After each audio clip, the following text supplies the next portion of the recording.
తెలంగాణ రాష్ట్రంలో టీఆర్ఎస్ ప్రభుత్వం మజ్లిస్ పార్టీతో చేతులు కలిపి తెలంగాణలో అరాచక పాలన కొనసాగిస్తుందని బీజేపీ ఉత్తరప్రదేశ్ రాజ్యసభ సభ్యులు సుధాను త్రివేది తెలిపారు.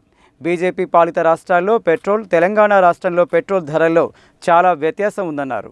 బీజేపీ కార్యాలయంలో ఏర్పాటు చేసిన మీడియా సమావేశంలో బీజేపీ ఉత్తరప్రదేశ్ రాజ్యసభ సభ్యులు సుధాంశు త్రివేది మాట్లాడుతూ బీజేపీ పాలిత రాష్ట్రాలలో ప్రజలపై భారం పడకుండా రాష్ట్ర వాటా పన్ను తగ్గించి పెట్రోల్ను ప్రజలకు అందిస్తుందని తెలిపారు. నరేంద్ర మోడీ ప్రభుత్వం ఉచిత వైద్యం అందించాలనే ఉద్దేశంతో ఆయుష్మాన్ భారత్ పథకం ప్రవేశపెడితే తెలంగాణ రాష్ట్ర ప్రభుత్వం ఆయుష్మాన్ భారత్ పథకాన్ని అమలు చేయకుండా తెలంగాణ ప్రజలకు వైద్యం అందకుండా చేస్తుందని అన్నారు. రాష్ట్రంలో కేంద్ర ప్రభుత్వం ఇస్తున్న నిధులతోనే అభివృద్ధి జరుగుతుందని అన్నారు. తెలంగాణ రాష్ట్రంలో ప్రభుత్వం ఒత్తిడితో సర్పంచులు గ్రామాలలో పనులు చేసి వాటి బిల్లులు అందకపోవడంతో సర్పంచులు ఆత్మహత్యలు చేసుకుంటున్నారని అన్నారు. రాష్ట్రంలో టీఆర్ఎస్ ప్రభుత్వంపై తెలంగాణ ప్రజలు తిరగబడే రోజు దగ్గరలోనే ఉందని అన్నారు. తెలంగాణ ప్రజలు డబుల్ ఇంజిన్ సర్కారును కోరుకుంటున్నారని, రాష్ట్ర ప్రభుత్వం ఇచ్చిన హామీలు నెరవేర్చకుండా ప్రజలను మభ్యపెడుతూ మోసం చేస్తుందని అన్నారు. రైతులకు ₹1,00,000 రుణమాఫీ చేస్తామని చెప్పి ఇప్పటి వరకు పూర్తి స్థాయిలో అమలు చేయకుండా రైతులను మోసం చేయడంతో ఆత్మహత్యలు చేసుకుంటున్నారన్నారు.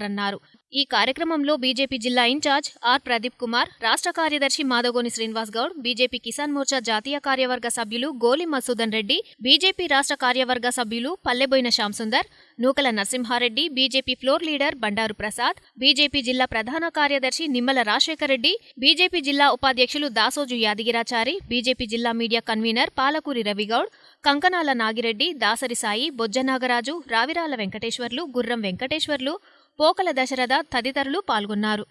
जहां संगठन के प्रमुख पदाधिकारियों के साथ, भाजपा के स्थानीय नेताओं के साथ बैठक, मोर्चे और प्रकोष्ठ के लोगों के साथ विचार विमर्श, और आने वाले समय में जब विधानसभा और लोकसभा के चुनाव होंगे, जैसा कि अभी बताया गया कि उसमें बूथ और मंडल स्तर तक किस प्रकार से संगठनात्मक गतिविधियों को आगे बढ़ाया जा सकता है, इस बारे में विचार विमर्श करने के लिए हम लोग 2 दिन यहाँ रहेंगे।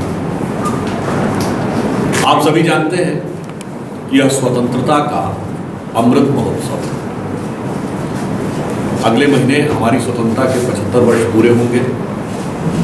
पूरा देश एक बड़े परिवर्तन की तरफ आगे बढ़ रहा है, परंतु कष्ट का विषय है कि तेलंगाना राज्य, जिसमें अनेक संभावनाएं हैं, जो जिस क्षमता के साथ, जिस गति के साथ विकास की दौड़ में आगे होना चाहिए था, वैसा यहाँ आकर दिखाई नहीं पड़ रहा।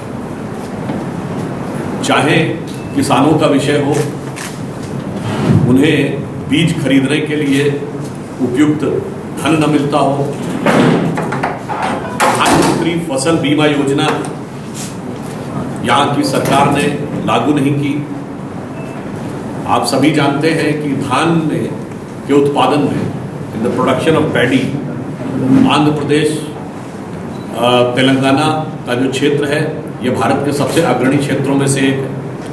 परंतु तेलंगाना में 50% जो पैडी है वो भारत सरकार प्रोक्योर करती है, परंतु जिस प्रकार का सपोर्ट प्रदेश सरकार की तरफ से मिलना चाहिए वैसा किसानों को नहीं मिल रहा है। दुख की बात यह है कि यहाँ पर किसानों की दुखद आत्महत्या के प्रकरण अभी भी चल रहे हैं, और उससे अधिक दुख की बात यह है कि यहाँ के मुख्यमंत्री महोदय दिल्ली में जाके, पंजाब में जाके किसानों को मुआवजा देने का ऐलान करते हैं। He goes there, Delhi and Punjab, and announces the compensation for farmers, but he is having no time to look at the pathetic situation of farmers here in Telangana. अपने राज्य में वह इस पे ध्यान नहीं देते। आयुष्मान भारत योजना और मैंने बताया फसल बीमा योजना जैसी केंद्र सरकार की कल्याणकारी योजनाओं को यहाँ पर लागू नहीं किया गया, जिसकी वजह से गरीब, निर्धन, मध्यम वर्गीय लोगों को स्वास्थ्य संबंधी समस्याओं का निवारण में जो उनको सहूलियत होनी चाहिए थी, सुविधा होनी चाहिए थी, वो नहीं हो पा रही है। अनेक ऐसे प्रोजेक्ट हैं जो लंबित पड़े, जैसे यहाँ पे स्थानीय स्तर पे देखें तो शीशरम डिंग कैनाल का जो प्रोजेक्ट था, जो काफ़ी एडवांस स्टेज में आ गया था। तेलंगाना में वर्तमान सरकार आने के बाद यथास्थिति है और जिसकी वजह से किसानों को उससे बहुत भारी मात्रा में जो राहत मिलनी थी वो नहीं मिलना होगा। तो मैं यह कह के अपना विषय समाप्त करता हूं कि स्वतंत्रता के अमृत काल का संकेत 2019 के लोकसभा में दे दिया था और इसका निर्णायक पटाक्षेप 2024 के लोकसभा के चुनाव और 2024 के तेलंगाना के विधानसभा चुनाव में दिखाई पड़ेगा। The indication for the decisive mindset of the entire Indian electorate was visible with a glimpse in 2019 Lok Sabha election, and it will finally conclude in a grand paradigm shift in the 2024 Lok Sabha election as well as the Telangana state Vidhan Sabha election. धन्यवाद।